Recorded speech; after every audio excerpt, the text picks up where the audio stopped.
Reflex helps hitters focus in on the strike zone, swing at strikes, and pass on balls. That's what we've dedicated our whole company to do. Didn't actually start out to design a Reflex hitting device, but through the technology, I applied for a patent several years ago. It took me 15 years to get the patent solidified and all those things correct, and now we're the very first intellectual property patent in the game of baseball and softball.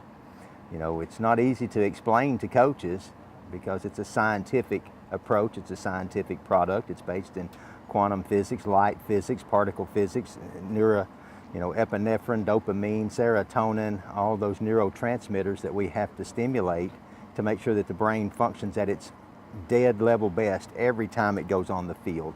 In the very beginning, I wanted to brand with the best teams in the country. I thought, if we could get Florida and LSU and Oregon and some of these teams on board, that it'd be a much easier sell at the high school level.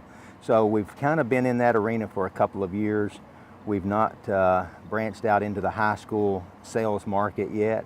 We've been branding almost totally at D1 and D2 in softball, some in baseball. I have worked a little bit with the Mariners and with the Texas Rangers in baseball, but it's still a difficult intellectual property to understand.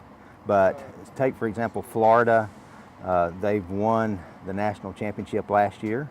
They walked more than they struck out for the 3 years in a row now. They see the ball extremely well. They and Oregon are the two best pitch efficiency teams in the country. They don't swing at bad pitches, and they don't let very many strikes go down the middle of the plate. They've learned to trigger on the signal that we've intensified in the brain.